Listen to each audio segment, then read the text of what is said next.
A whetstone?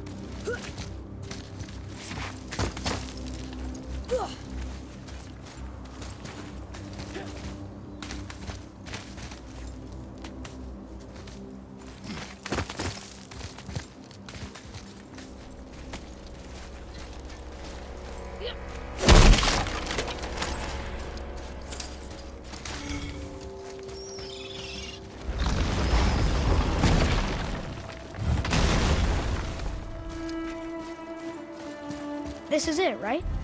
The rock stool? Aye, lad. The Council of Valkyries. The Valkyries are of Valhalla, are they not? Glad to see you're paying attention, brother. You are correct. Valhalla, the great hall of the Einherjar, is their home within Asgard. But while there, they are subject to the scrutiny of the All-Father himself. And relations between the Valkyries and Odin were tense during my tenure as his advisor. Why? Well, that's an even longer story, lad. For now, why don't we look around for some clues?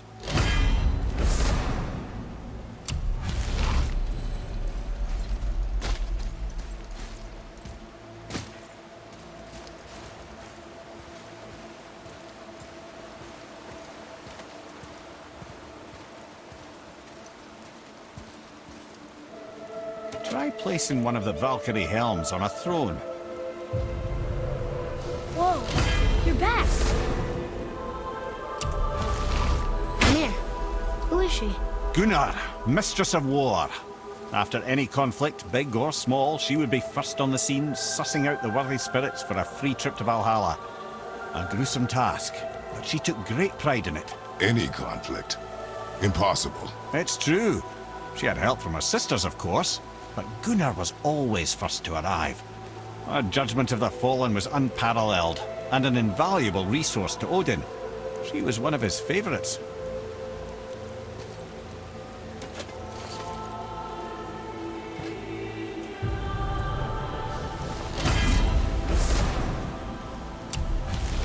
Ah, Gondul. Beautiful Gondul. And? Huh? That's it? Beautiful Gondul? No story or anything? Oh, sorry, lad. The sight of Gondul always took my breath away. Gondul had a silver tongue, a sharp wit, and struck a figure so stunning it literally drove men insane. Odin forbid her from setting foot in Midgard after a time, as insanity is not a welcome trait in Valhalla.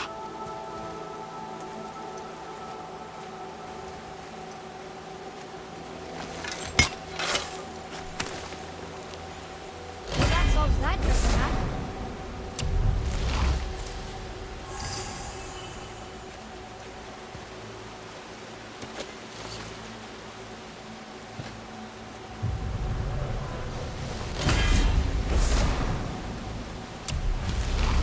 This is none other than Geirdriful, the Master of Arms in Valhalla, responsible for arming and training Odin's Einherjar. Is what? His army come Ragnarok. The entire reason Valhalla exists, you see.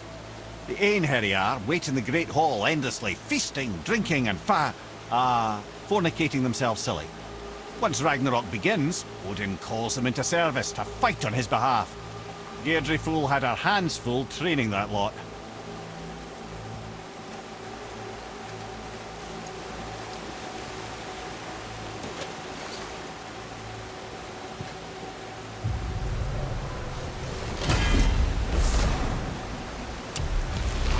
This, my friends, is Kara. Now, Valkyries are volatile by nature, but Kara, the lass is wild storm personified. A wild storm. Aye, calm and collected.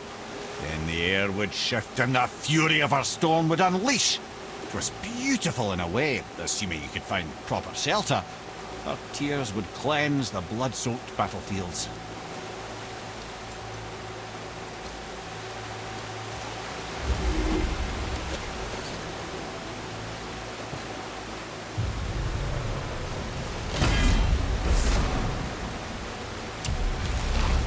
This is Rota, accuser of the slain. I thought all the Valkyrie did that. Not exactly, lad. Although that is what they're most famous for, and by far their greatest responsibility. You've seen what happens to the dead without the judgment of the Valkyries. Hellwalkers. That's right.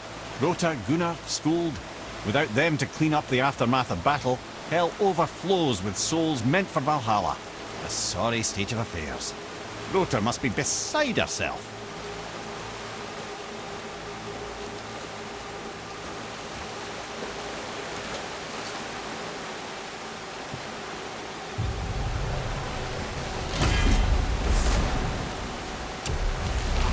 Ah, here we have Air, the healer. A Valkyrie healer? Strange. Air was strange, as a matter of fact. Very quiet, very calm. Where her sisters were violent rapids, Air was a gentle stream. She healed the wounds of both mortals and gods, and even a certain all-knowing sage who once drank too much and fell off a mountain. Not my proudest moment.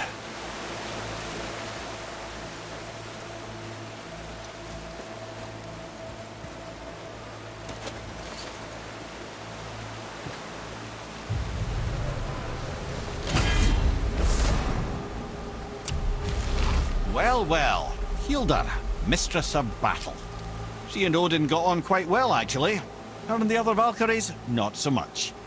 She would spend most of her time here in Midgard observing discord between the living, and sewing some up herself from time to time. She lived for conflict. Some say she was conflict personified. I wonder what will become of her now that she's free.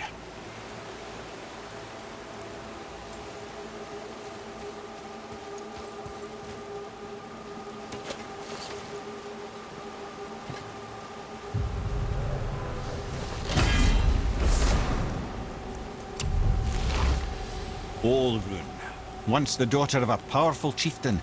She fell defending him during a Reaver attack. Olrun was escorted to Valhalla, where she chose to devote her afterlife to the pursuit of knowledge above all else. Quite unusual behavior amongst the constant drinking and feasting of her fellow Valhallian denizens. How'd she end up a Valkyrie? Odin. He saw a kindred spirit in Olrun's single-minded pursuit of knowledge. He appointed her as the Valkyrie's resident historian.